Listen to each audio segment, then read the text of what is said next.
endodontic, overfilling, good or bad?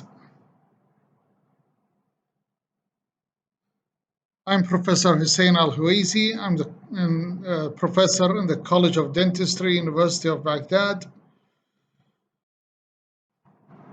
Endodontic failure, really, there are many ways how endodontic failures can be diagnosed. First of all, signs and symptoms, clinical pathology of the case, and radiography. These three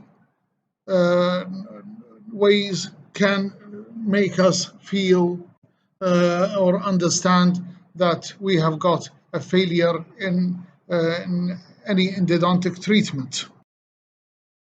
Endodontic failure can happen according to many problems. It's not just overfilling, maybe related to the access opening, maybe due to diagnosis of the anatomy of the tooth, or instrumentation, debridement, fractures. So it's not just overextension of the obturation material. As we can see here, that this is a very big lesion that has made these teeth, lower anterior teeth, non-vital. But when I did obturation to the 4 anterior teeth with extrusion of the sealer, as you can see here, you can see after some time, total healing happened. So overfilling is not something that is harmful, but sometimes if we can do it correctly, it might be beneficial. First of all, we're going to talk about the anatomy. We all understand in the apical region, we've got the apex and the apical foramen here, and there is a possibility of many lateral canals. So any periapical lesion will be due to the extrusion of the bacteria and its byproducts through the main canal and the lateral. And this is a close-up of what we may see, the main apical foramen and lateral canals further away.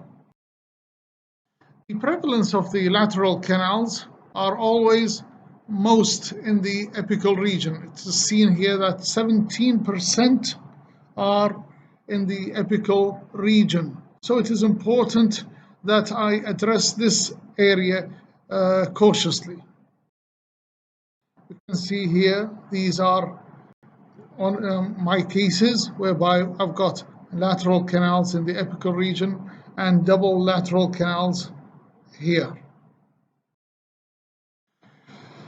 The periapical lesion always may produce root external resorption in the apex, maybe horizontal, angulated.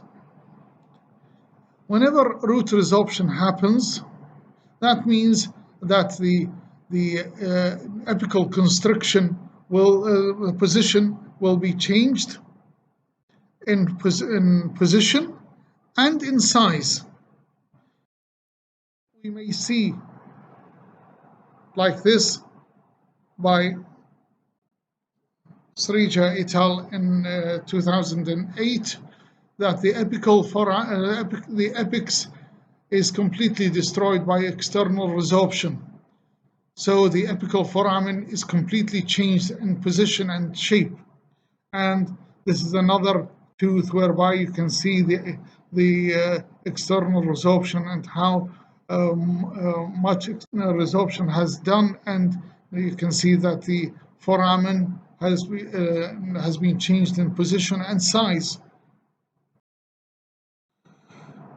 Machudo in 2018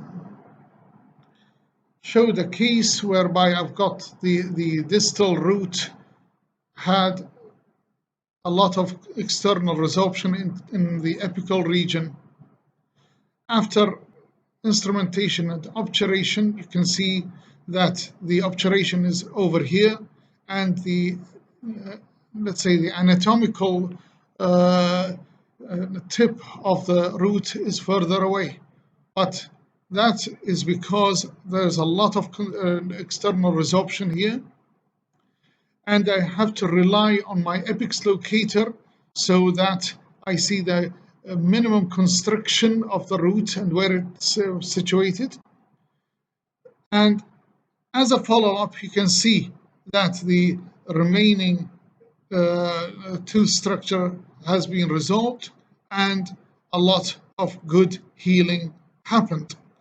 So, and this is one of my cases whereby I obturated and I thought that I'm under by 1 millimeter, when really the external resorption due to the extensive lesion has made a lot of resorption in the apical region, and the apical constriction position and size has changed.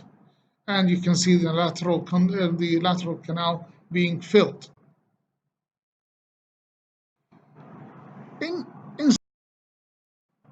When we use the conventional hand instruments, when we place our file inside, we will see that the file will be entangled in the coronal, middle, and the apical region. That's why when I want to widen the apical region, I can do that efficiently. It's important that I make the shape of my root canal so that I can fill it efficiently. But with the conventional hand instruments, they have many problems. They are stiff. There's a possibility of perforation, transportation, ledging, zipping. These problems, they will make the apical region not very smoothly widened. That's why obturation will end up with certain areas that are unobturated or obturated with resorbable sealer. Another problem is blocking the apical area by debris. That's why it's important that the irrigation has to go with a lot of sonic or ultrasonic agitation. You can see here that the conventional technique whereby we rely on the tight contact between the file and the canal has made a lot of slight voids between the gutta and the root canal, and you can see that there's a lot of pathology in this region. The step back technique is much better, but it has to remove much dentine that is really undesirable. The crown down technique here, it is much better because we start from the coronal area with a very wide and large instrument like this 3508.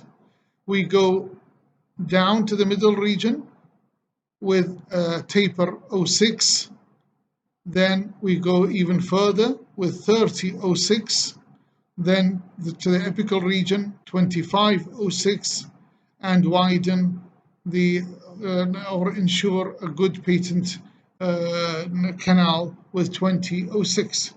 The crown down technique is very important because it will ensure that the apical region will be managed at the end so that no irregularities happen and no breach to the apical construction, so that no overfilling would happen.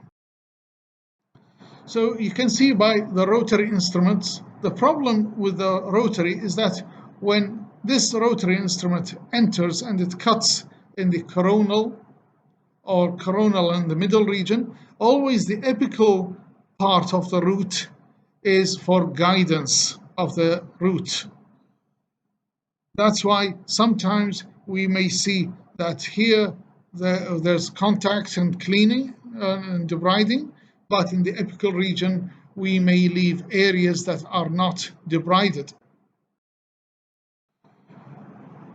The apical foramen, it has been stated, if it becomes of a size 40, it is twice as likely to extrude materials than size 20.